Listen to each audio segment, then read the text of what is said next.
¿Qué tal? Ya estamos de vuelta acá en la entrevista con el Longino. Veníamos recién de conversar con el director del Servicio Local de Educación, con un tema interesantísimo, pero para conversar y seguir avanzando en temáticas regionales, con temas muy interesantes que tienen que ver con un poco historia, incluso a propósito de la nueva ley de pesca y sobre todo los proyectos que tienen que ver con el medio ambiente. Para eso vamos a estar conversando acá, una vez más en los estudios de Longino TV, con Matías Ramírez Pascal, el diputado por nuestro distrito. Matías, diputado, bienvenido una vez más aquí a la entrevista con el Longino. No, muchas gracias por la invitación y siempre encantado de conversar temas regionales. Exactamente. Partamos así como desde lo más general a lo más en detalle. Se termina un año. ¿Cuál es la evaluación que podemos hacer de este año que ha sido bastante controversial en muchos casos en el país? El año 2023, ¿cómo cierra desde el ámbito, desde su vereda, desde la Cámara de Diputados y Diputadas? O sea, desde lo político quizás tiene un cierre un poco más dulce con el resultado del plebiscito, porque efectivamente uno está por la opción en contra de la propuesta constitucional de los republicanos, y eso no es una victoria, yo siempre también lo aclaro, era solamente no tener un escenario más desigual a la Constitución del 80, esa en definitiva era nuestra postura. Entonces eso lo deja quizás con un gusto distinto, porque el inicio de año fue bastante duro.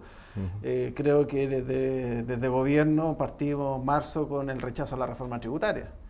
Y eso fue un golpe duro, yo creo que hay que decirlo de esa forma. No solamente para el gobierno, sino que también para la propia ciudadanía, porque cuando se busca, por ejemplo, destinar recursos a disminuir las listas de espera, a mayor seguridad, los recursos estaban ahí.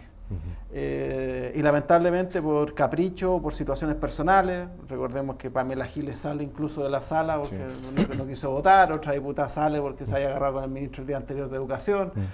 Entonces, por cuestiones personales, al final son todos los chilenos y chilenas quienes tuvieron que pagar esa derrota legislativa, que además, se ha dicho de paso, establecía dentro de esa propia reforma medidas anti-evasión y elusión, o sea, para que no se vayan impuestos. A propósito de un tema que le voy a preguntar en un rato más. A propósito de este mega fraude de los 250.000 millones de pesos. Entonces, creo que el año partió bastante duro, pero de a poco yo creo que se fueron teniendo noticias en lo legislativo que han sido positivas. Hay cuestiones económicas que yo creo que han ido mejorando. Hoy o ayer salía que la región de Tarapacá es una de las regiones que efectivamente tiene el mayor crecimiento económico. Claro, hay que vincularlo también a que ese crecimiento se debe a una alta inversión minera, y cómo efectivamente eso significa una mejora en la calidad de vida de la gente de Tarapacá. Y yo creo que esa es la discusión. Esa es otra, una discusión distinta. Digamos. Claro, pero esa es la discusión que estamos cojos, yo creo. Uno valora efectivamente que los números sean azules desde el punto de vista del crecimiento, pero cuando no tiene una perspectiva de mejoramiento de calidad de vida en el territorio, es donde efectivamente esa falencia sigue hasta el día de hoy. Entonces, ha sido un año 2023 bastante duro. Recordemos que empezamos también enero en materia de seguridad. En 5 días tuvimos 5 homicidios. O sea, fue una situación súper compleja y que sigue siendo compleja. O sea, creo que se ha logrado, hay ciertos planes que yo creo que sí están dando algún grado de resultado. Al menos nos alejamos de esta cifra de homicidio tan alta que tuvimos el año pasado. Pero cualquier pérdida de vida humana uno la sufre. Entonces, frente a ese punto, y estadísticamente hablando, muy fríamente por supuesto, en una conversación que tuvimos acá también en la entrevista con el Longino, con el fiscal, o el ex fiscal ya Arancibia, decía que en virtud del año, porque esto fue a fines de noviembre, en relación con el 2023, que proporcionalmente había habido un homicidio cada semana, por la cantidad de semanas que tiene el año, ya no llegábamos a esa cifra, afortunadamente. Sí era un número igual, dentro de todo alto, pero ya no llegábamos a la cifra exorbitante de 54 o 56 homicidios en el año. Es que por eso, o sea, siempre hablar de cifras de homicidio mientras exista una persona asesinada... Por eso anticipé que era fríamente. Claro, hay que replantearse efectivamente qué nos falta por seguir haciendo. Pero si uno lo compara al año anterior, efectivamente creo que se hicieron mejor las cosas. Además también hay una cuestión que no es menor, que en los casos de homicidios, la mayoría de los autores de esos homicidios están en prisión preventiva o están en juicio. Y eso yo creo que también hay que valorarlo, porque cuando se cuestiona mucho la institucionalidad judicial o policial, es como decir, oye, acá matan a alguien y no encuentran nunca al responsable. No, también hay que hay que ver esa situación. Y en la mayoría de los casos se lograron esclarecer varios de esos delitos, y yo creo que al menos eso ha permitido también un trabajo policial e investigativo que ha disminuido la cifra, pero que tiene que seguir A propósito del trabajo policial policial investigativo, ¿qué le parece esta nueva implementación de este grupo ECO que le dice de trabajo conjunto entre la Fiscalía, las policías para resolver casos, por ejemplo, tan graves y de alto impacto como fueron los secuestros de hace un tiempo atrás? Pero mira, yo creo que eso nace también de una política que toma este gobierno.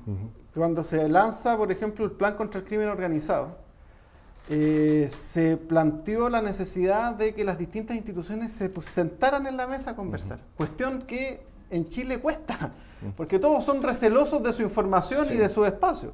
Entonces, que ahora existan este tipo de grupos de coordinación para distintos tipos de ilícitos, no solamente, ojalá, en crímenes de sangre, sino que también en crímenes de cuello y corbata, o sea, se vaya avanzando en distintas aristas, yo creo que es positivo. Y eso va a permitir también mejorar lo que yo creo que todavía no se ha logrado mejorar, que es la percepción de seguridad. Porque una cosa podemos decir, mira, fallecer, hay tantos homicidios, están todos los responsables en la cárcel, pero la gente tiene todavía la sensación de inseguridad. Y eso es lo que tenemos que combatir con otras herramientas también. Eso no solamente se combate deteniendo a la persona que cometió el delito, sino que también eso se ve, por ejemplo, puede sonar como un ejemplo muy burdo, pero eso también se ve, no sé, subiendo por el segundo acceso Iquique Alto Hospicio a las 10 de la noche, todo oscuro, sucio, y tú no sabes qué te puede pasar en ese espacio. Entonces, recuperar espacio público, mejorar las condiciones de la actual infraestructura también es clave para mejorar esa percepción. Quiero tomarme de una frase que ha dicho, y es una frase que la hemos conversado con diferentes autoridades ligadas a la seguridad en la región. Recuperar espacios públicos. ¿Pero cómo se recupera? ¿Cuál es el concepto de recuperar espacios públicos? Porque, por ejemplo, tenemos a la Caleta Riquelme acá, que es un espacio que podría ser perfectamente turístico, donde está la recolección de mariscos, pescados frescos que llegan, hay restaurantes arriba, pero en la noche eso es tierra de nadie. ¿Cómo se recuperan los espacios públicos? Desde una mirada suya. Lo que pasa es que efectivamente es una discusión que creo que como territorios hemos dejado de dar, de cómo construimos nuestra ciudad. Y dicho sea de paso, es interesante porque justamente en enero del año que viene va a iniciar el proceso de las últimas observaciones al Plan Regulador Comunal de Iquique, que es un tema súper trascendente, pero que uno a veces se queda como en lo técnico solamente. Pero el plan regulador significa cómo construimos la ciudad. ¿Cómo hacemos ciudad? ¿Cómo hacemos ciudad? ¿Cómo efectivamente dialoga el puerto, zona franca, cómo dialogan las caletas, también con su entorno, con los espacios residenciales, con las escuelas? Y eso yo creo que es gravitante. Entonces, eso requiere, por una parte, tener un plan regulador moderno. Recordar que el plan regulador de Iquique es del año 87. Sí. Y ha tenido un par de enmiendas, pero en general no tenemos regulación en nuestra ciudad. De hecho, hasta el día de hoy todavía la gente no tiene muy claro dónde termina el radio urbano de Iquique. Primero terminaba en la mitad de la avenida Bilbao, después se corrió un poquito abajo Molle, después hasta la antigua garita de Carabineros, y ahora no, la verdad. Por eso, esa discusión que ya tiene más de 30 años y fracción, la vamos a cerrar este 2024. Y eso yo creo que, claro, no está dentro del ámbito legislativo, sí, pero el ámbito de vivir acá, de residir acá, es donde debemos participar también, y yo creo que es súper importante. Y segundo, la construcción del espacio público requiere también inversión.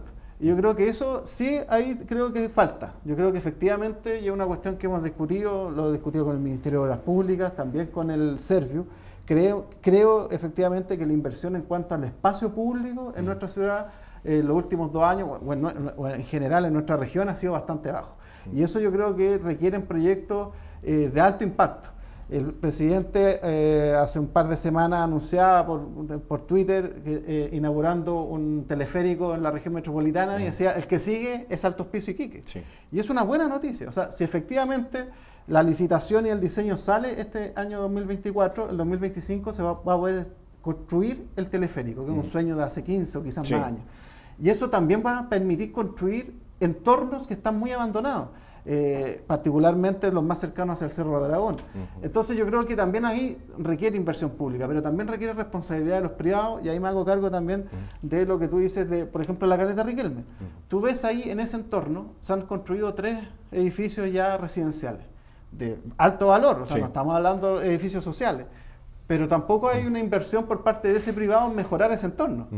Quedó un pasaje oscuro en Luis Uribe llegando hacia Riquelme, que al final quedó como un callejón oscuro, sumado a que efectivamente todavía no puede recuperar lo que es la ex aduana. Sí. Entonces, eso requiere inversión pública, eso requiere coordinación de los servicios, pero también que los privados entiendan que la participación en eso también es vital. No solamente es construir y levantar la torre, sino cómo el diseño de esa torre también impacta en cómo nosotros vamos a ver la ciudad. Y yo creo que eso está todavía muy en pañales, esa discusión, al menos acá a nivel comunal, en Iquique, pero también a nivel regional. Y yo espero que esta oportunidad del plan regulador permita que las juntas de vecinos, en general todos los clubes interesados o uno individualmente, entienda cómo podemos construir ese Iquique que queremos ver quizás en 20 o 30 años más. Exactamente. Estamos conversando con Matías Ramírez, diputado por Tarapacá, sobre lo que ha sido este año 2023 y algunas preguntas muy específicas que tienen que ver, y ahora vienen más específicas todavía. Estamos por www.diariolongino.cl en vivo para Chile y el mundo. Pero antes de ir a la pausa, debo comentarles que Mundo Socios de la Cámara Chilena de la Construcción, donde la pertenencia se traduce en felicidad y oportunidades. Construye tu futuro junto a la Cámara Chilena de la Construcción Tarapacá, desarrollo, calidad de vida y mucho más. Cámara Chilena de la Construcción, construyamos un país para todos. Diputado, le voy a dejar la pregunta planteada porque fue tema en todos lados, creo que incluso a nivel internacional, lo que tenía que ver con la ley de pesca, la actual ley de pesca. Y hace poco, en una de sus intervenciones, pudimos ver que hay un proyecto que ya está en trabajo que tiene que ver con la nueva ley de pesca. Vamos a ir a una pausa, pero la pregunta está planteada. Vamos a pausa y si quieres saber lo que pasa con la nueva ley de pesca, espérenos un segundo.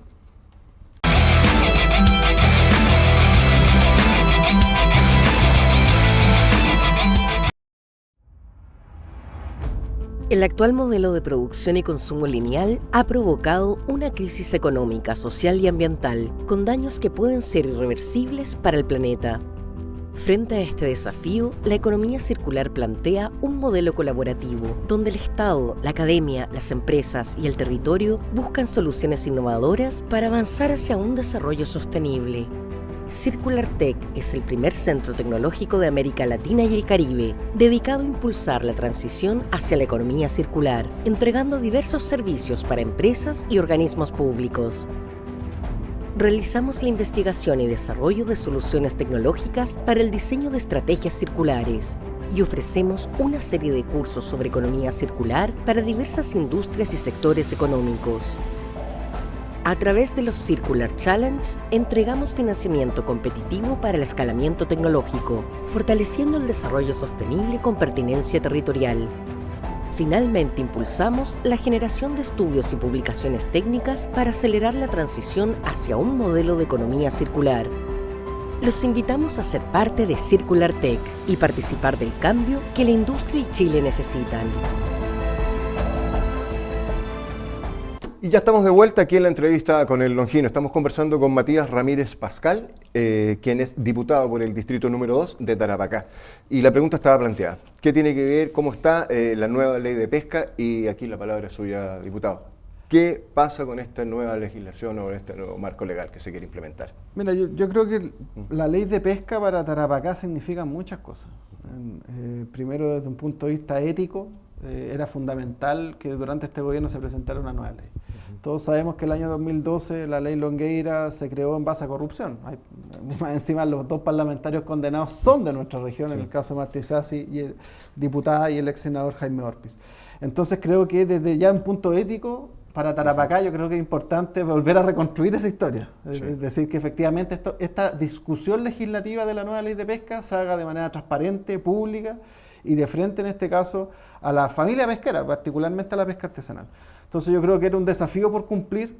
El año pasado habíamos logrado avanzar en la ley de nulidad de la ley de pesca, que actualmente está en el Senado, lamentablemente ahí durmiendo el sueño de los justos, pero era necesario una nueva ley y yo creo que ambas van a poder confluir, ojalá durante el año 2024, para tener un nuevo marco regulatorio. Y segundo, y vinculándolo también a lo que estábamos conversando, esto de construir ciudad, de cómo también las otras actividades económicas también son relevantes para nuestra región. Creo que la pesca es una de las que tenemos que volver a revitalizar con fuerza.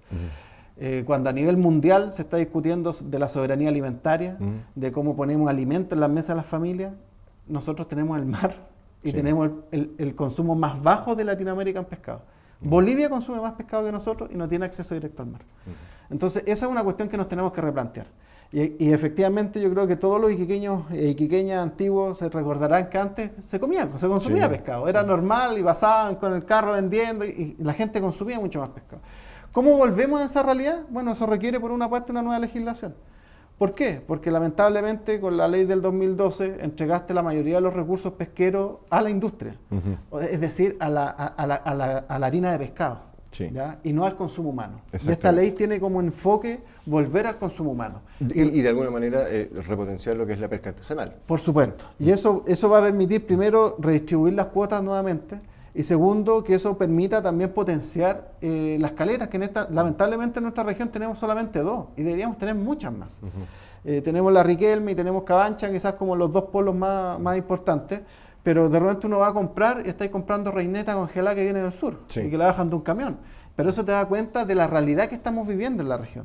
Que por un lado tenemos naves semi-industriales hasta el día de hoy ingresando hasta la milla, arrasando con todo a través del cerco. Tenemos también la instalación de la gran minería que tiene que dialogar en este caso también con la pesca artesanal. Uno no está en contra que se instalen los puertos, que se instalen desaladoras o lo que sea, pero que en definitiva cumplan con los requisitos que permitan seguir manteniendo en este caso a las familias de la pesca artesanal. Entonces yo creo que el desafío que tiene la ley de pesca no solamente es volver a entender que no podemos tener una ley que nace de la corrupción. Segundo, que tenemos que entender que el consumo humano es vital, no solamente para la pesca artesanal, es vital para nosotros para el costo de la vida. Dieta. Claro, porque efectivamente si empezáramos a consumir más, sería mucho más barato. Hoy actualmente la gente dice entre ir a comprar carne a la Sofri o ir a la Caleta, mejor voy a comprar, me sale más barato.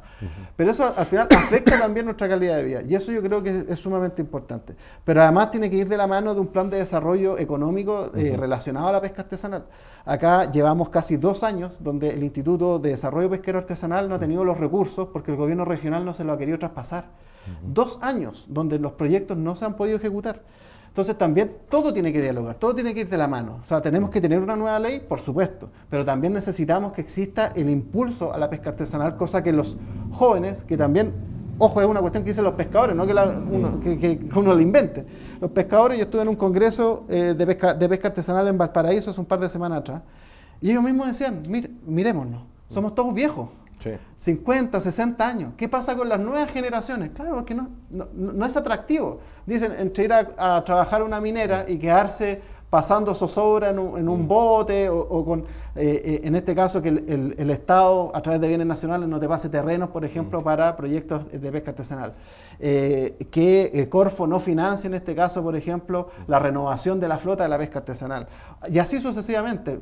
Nosotros estábamos discutiendo con el ministro de Economía el otro día y esperamos que se presente también en otro proyecto aparte.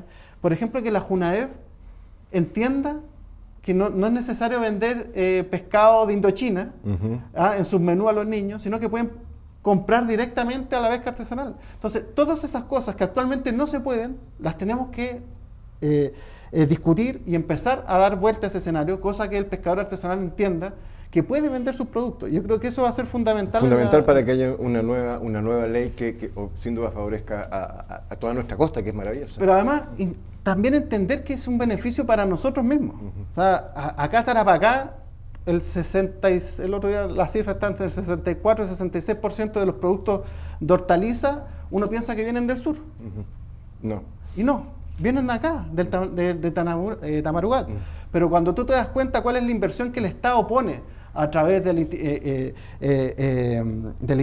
INDAP o a través de otras plataformas, te das cuenta que Tarapacá no está considerada como una zona agrónoma. Y eso es una dificultad.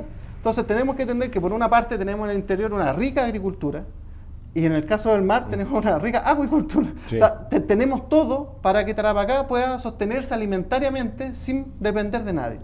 Y eso también, eso significa mejor calidad de vida, pero además en este escenario también más económica.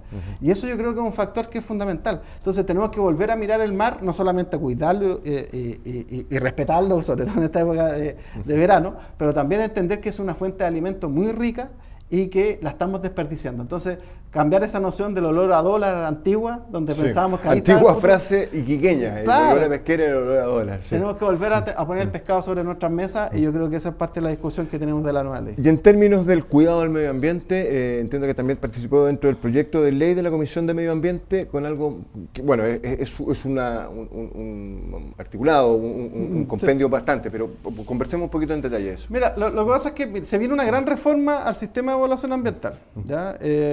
El otro día estuve discutiendo precisamente esto con la ministra Maísa Rojas, pero nosotros no hemos querido adelantar con un artículo que es muy particular, que es muy específico, que tiene que ver con la instalación de plantas desaladoras. Todos entendemos que hay una crisis hídrica.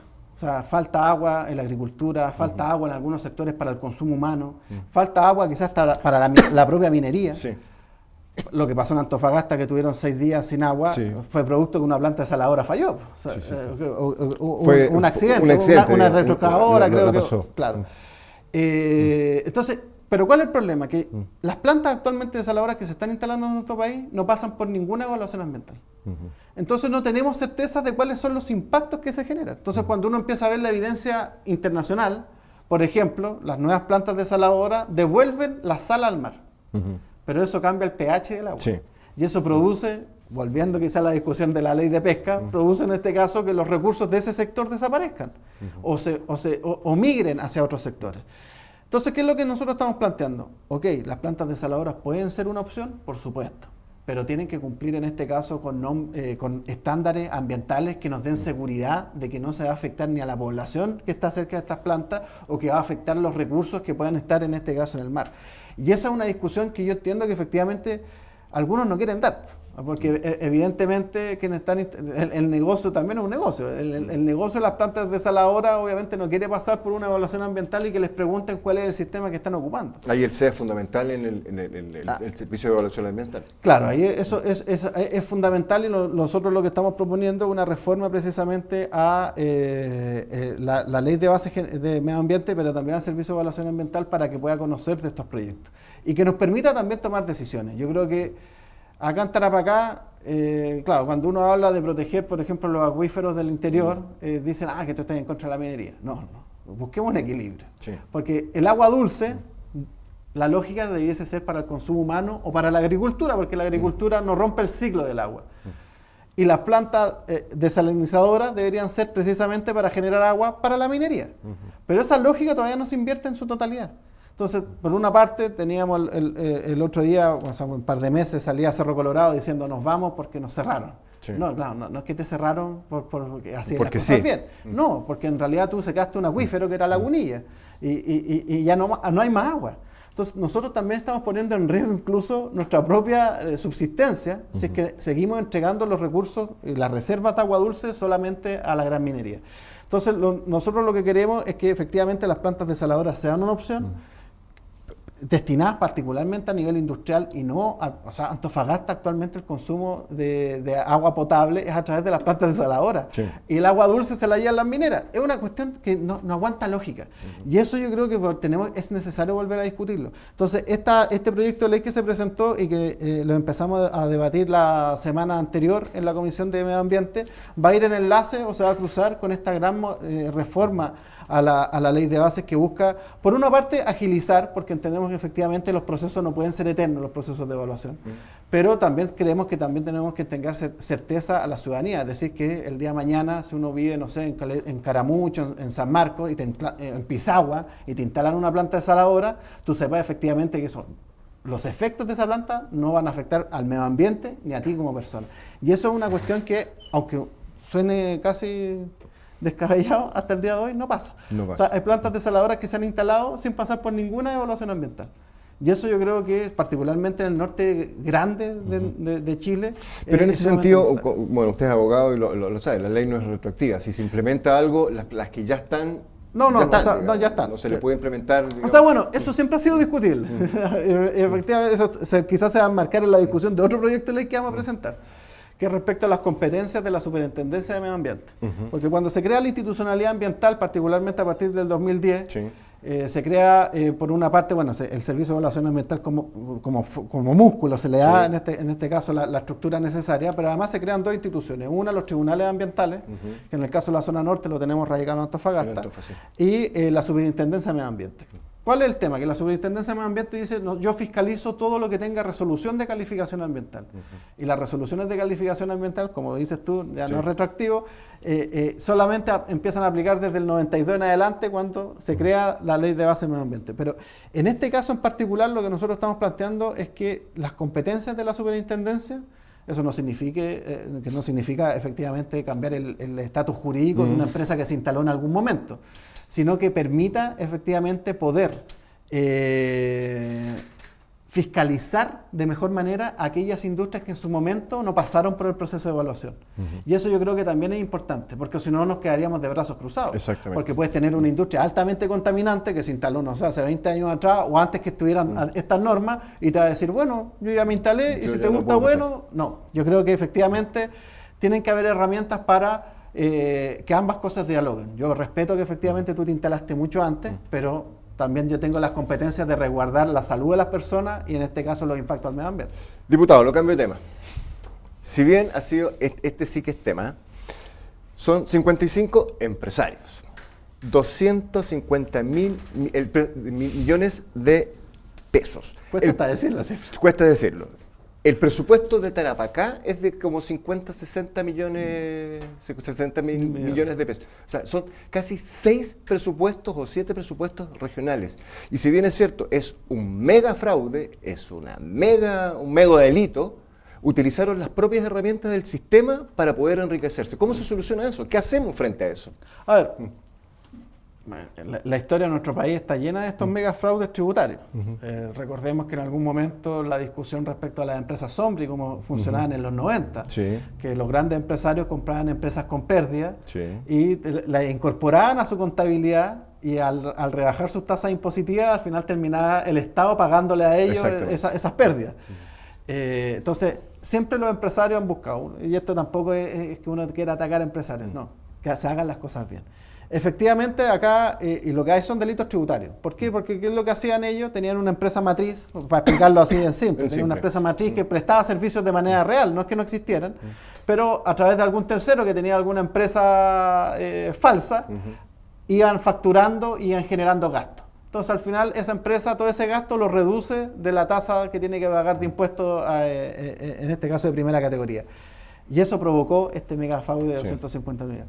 ¿Cómo se ataca? Bueno, una forma era la reforma tributaria, en marzo, y que ahora en marzo del 2024 va a volver esa discusión a través del pacto fiscal, que va a buscar precisamente mejorar los mecanismos de evasión y elusión. En Chile se estima que por esos dos conceptos, por evasión y elusión, al menos hay un 7% del Producto Interno Bruto que se pierde. O sea, si las normas fueran tan eficientes y tú lograras recuperar un 7% del PIB, ni les cuento lo que se podrían hacer. Sí, porque con el sistema actual, con este manejo, insisto, en la inteligencia del uso del sistema, porque es algo, en teoría es prácticamente legal, si lo que porque dice, restan por aquí, descuento el IVA por acá, ya, pago 0, pero después si yo exporto, el fisco me tiene que pagar. Claro. O sea, encima salen con lucas. Ellos siempre ganan. Sí. O sea, por eso te digo, yo creo que la parte de la discusión es eso. En algún momento, mira, se habla de esto de que el crecimiento es como crear empresas porque sí. Y yo creo que está bien, por ejemplo, cuando salió eso, crea tu empresa en un día. Está bien, efectivamente, para quien quiere emprender es importante, pero la pregunta que viene después, ¿y tú entregaste a los mecanismos de fiscalización las herramientas para poder fiscalizar a todas esas empresas que se crean en un día? Bueno, eso, una de los cuestionamientos es que efectivamente el Servicio de Impuestos Internos tenga un poder de fiscalización más superior del que hoy día tiene, o sea, o más superior, está muy mal dicho, perdona a mi profesor de castellano, perdón, profesor Lucy, lo dije muy mal, que tenga un poder real, o sea, que efectivamente haya más fiscalizadores, que haya más... Lo que pasa es que también pasa por el tema de la coordinación, ¿ya? Yo esto incluso uno lo puede ver de distintos ámbitos. Tiempo atrás, cuando salieron todos los casos de financiamiento irregular de la política, delitos, digamos, me carga esa frase cliché, pero así la gente se acuerda. Uno de los problemas que hubo para investigar esos tipos de delitos era que eran delitos tributarios. Sí. ¿Y qué establece nuestra ley? Que los delitos tributarios los investiga el Servicio de Impuestos Internos. Es decir, cuando lo investiga el Ministerio Público, que es el organismo creado por ley para investigar delitos generales, si el Servicio de Impuestos Internos no ha presentado la denuncia o la querella, la investigación vale hongo en buen chileno. no vale nada. Entonces, esa discusión también hay que darla. Podemos también entregarle facultad al Ministerio Público para que pueda iniciar indagatoria sin necesidad de que el Servicio de Impuestos Internos tenga que presentar denuncia o querella. Y eso permitiría también avanzar de manera más sistemática. Obviamente también el Servicio de Impuestos Internos requiere una reestructuración. También otros organismos que son sumamente importantes y que en nuestra región son la fiscalización misma. Aduana, por ejemplo. Aduana en temas de contrabando, o sea, en zona franca, puerto, cumple una labor que es fundamental. Y tú ves que se retiran funcionarios, pero hasta el día de hoy no suples ese retiro de funcionarios. Hay un déficit cercano a casi 1.000 funcionarios a nivel nacional en aduana. Actualmente tú estás terminando de construir el aeropuerto acá, que va a ser un aeropuerto internacional, y no tienes funcionarios de aduana para que puedan trabajar ahí. Pues vas a tener que reubicar de otros sectores. Empezar a enrocar. Pero con el mismo número. Entonces, por una parte, fortalecer el Servicio de Impuestos Internos, yo creo que a través del pacto fiscal se va a lograr entregando también mayores facultades de fiscalización. Pero también a estas entidades que a veces pasan desapercibidas, aduana, la unidad de análisis financiero, que también cumple un rol que es fundamental. O sea, la unidad de análisis financiero son 117 funcionarios a nivel nacional. Imagínate que mandan acá funcionarios. O sea, en teoría, uno por región. Es una cuestión de loco. O sea, no pueden venir acá a cumplir, imagínate. O analizan Sofri y se le escapan todos por el otro lado. O sea, esa es la realidad al momento de combatir los delitos de cuello y corbata. Y eso yo creo que requiere no solamente más recursos, pero también requiere en este caso ciertas modificaciones de índole legal. Por ejemplo, también una discusión que es legítima y que no solamente pasa para delitos de corrupción, sino que también para estos delitos tributarios, es el levantamiento de secreto bancario. Sí. O sea, un tema que se ha hablado por años. Por años, pero digamos también la cosa, la derecha sistemáticamente ha rechazado el levantamiento del secreto bancario. Entonces nosotros esta fue una discusión que vimos incluso porque ahora todos los diputados nos hacemos test de pelo, para ver si consumimos droga, a esta altura creo que es el menor de los males, pero a mí que me registren me da lo mismo. Pero en ese momento se discutió, hagamos algo más práctico, más que ir a hacernos un examen de pelo que además cuesta, creo que vale 2 millones por diputado, es una locura. Levantemos el secreto bancario. Porque a cierta altura vamos a ver si algún diputado o diputada tiene algún vicio, alguna situación, es mejor levantar. Y la derecha votó en contra de levantar el secreto bancario. Entonces, también esa es una discusión que tenemos que dar. Porque si queremos herramientas más eficientes, tenemos que también tener la posibilidad de levantar ese tipo de información y que se permita dialogar. Y ahí lo vuelvo a vincular a lo que conversamos, por ejemplo, en situaciones de homicidio, que ahora las policías están dialogando en las instituciones.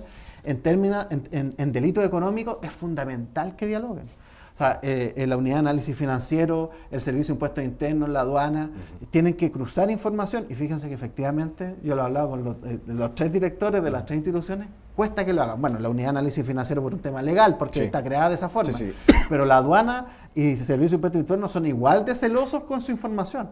Entonces, también es importante ir cruzando la información. Porque, por ejemplo, cuando se han desbaratado bandas de narcotráfico, recordemos que tiempo atrás salió inclusive en la prensa una banda mexicana que ingresó una tonelada de droga por San Antonio y creó la empresa en un día, nadie le fiscalizó el patrimonio y no nos dimos ni cuenta y tenían contratos de arriendo por todos lados. Entonces, yo creo que esos mecanismos también hay que... Y creo que también una cuestión que es sumamente urgente también es cuál es el rol de los auxiliares de la Administración de Justicia. Cuando uno habla de auxiliares de la Administración de la Justicia, la gente quizás no entiende, pero esos son los notarios, por ejemplo. Son los conservadores. Entonces los notarios también cumplen un rol. Si no solamente la firma, no. O sea, ¿cómo porque por ellos pasa la formación de empresas, por ejemplo, si tú llegas a un lugar y dices, yo voy a formar una empresa y tengo un capital de 20 millones de pesos, acredítame de dónde sacó los 20 millones de pesos. O sea, no es una cuestión de descabellado. Y ese rol lo tienen que cumplir también los notarios. Entonces, creo que también ahí hay una arista, bueno, hay una reforma al sistema notarial chileno, que tiene que también movilizarse de manera importante, ¿cierto? No solamente que te nombre el ministro de Justicia de turno, te vaya a sentar a un sillón y vamos firmando. Vamos validando fotocopias. Claro, no. Minimizando. No, minimizar, pero lo que pasa es que esa es la realidad de tú acá cuando tú vas y le dicen que usted certificó, por ejemplo, en el caso, acá hemos tenido, recordemos este caso famoso que tuvimos acá en nuestra región, que estaba el ex concejal Arena y el ex consejero regional Yarye, que a través de terceros se iban apropiando de casa. Todas esas escrituras pasaron por las notarías. Sí. Y ningún notario dio la alerta respecto de esa situación. Entonces, esas situaciones también las tienen que cumplir ellos. Entonces, yo creo que mejoremos el sistema en su integridad. Hay elementos más urgentes, obviamente, en temas de evasión y elusión, pero estos temas tan quizás como uno los da por sentado, como en el caso de los notarios, también es importante replanteárselo y mejorar esa fiscalización. Un minuto nomás nos queda, diputado. Bueno, usted lo vio, nos encontramos en la salida. ¿Qué le parece el paso del sistema educativo ahora ya con la implementación a partir del 1 de enero del 2023, 12 efectivamente, que es el día hábil, del Servicio Local de Educación Pública, acá en Tarapacá, en Iquique, Alto Hospicio? A ver, para quienes creemos en la desmunicipalización, esto es un paso esencial, ¿ya? Con un gran pero, que yo creo que también es parte de una discusión legislativa que hay que dar. Tú cuando se hace la creación de los servicios locales de educación pública, lo que tú no cambiaste fue el modelo de financiamiento. Si seguimos con el mismo modelo de financiamiento, los problemas de educación los vamos a tener 20 o 30 años más. Yo creo que con esto sí se va a poder generar algo que es una realidad. Y hay que decirlo, varios municipios entendían que esta cuestión de administrar los colegios servía para pagar favores, para tener dotación de personal, y eso pasaba. Sobre todo en campaña electoral, el año antes de la campaña aparecían 100 contratados más. Esa es una realidad. Entonces, esto te va a permitir un mejor control. Pero yo creo que lo que sí se tiene que discutir es el fondo, que es cuál va a ser la forma de financiamiento de la educación pública. Y eso yo creo que es un tema que yo creo que va a ser muy difícil durante este gobierno darlo. Quizás es necesario iniciar la discusión, no se va a cerrar del todo, pero creo que es un paso importante. O sea, sacar de los municipios la educación te va a permitir también generar que no tengas diferencia, que es la discusión de fondo. O sea, no puede ser que un colegio municipal en Las Condes sea distinto al colegio municipal en Alto Hospicio, que es la realidad que vivimos ahora. Bueno, esa es la realidad en la que se busca cambiar con los servicios locales de educación. Efectivamente, hay que estar en alerta, porque lo que pasó en Barranca, lo que pasó en Atacama, son situaciones que obviamente nos ponen en alerta. Lo que yo estoy en contra es que piensen que frenando una reforma de estas características va a solucionar el problema. No, tú vas a mantener el problema en los municipios. Sí, el espíritu del SLEP es que sea un desarrollo equitativo, igualdad, oportunidades, etcétera. Pero yo creo que lo fundamental no solamente es la institucionalidad del SLEP, sino que efectivamente discutamos la forma de financiamiento de la educación pública. Y eso va a ser la clave. Tarea que en algún momento conversaremos, pues, diputado. Esperemos que así sea. Diputado, muchas gracias por estar aquí en la entrevista con el Longinos, una vez más, y como siempre, bienvenido. No, muchas gracias a usted y encantado de poder acompañarlo en este caluroso mes de diciembre. Muy caluroso y nos espera un enero peor aún. Feliz año nuevo y un exitoso 2024. Normalmente, muchas gracias. Hasta aquí la entrevista con el Longino en el día de hoy. Hace un calor, amigos, amigas, tarapaqueños y tarapaqueñas, desde Iquique para Chile y el mundo. Esta fue la entrevista con el Longino. Gracias por estar ahí.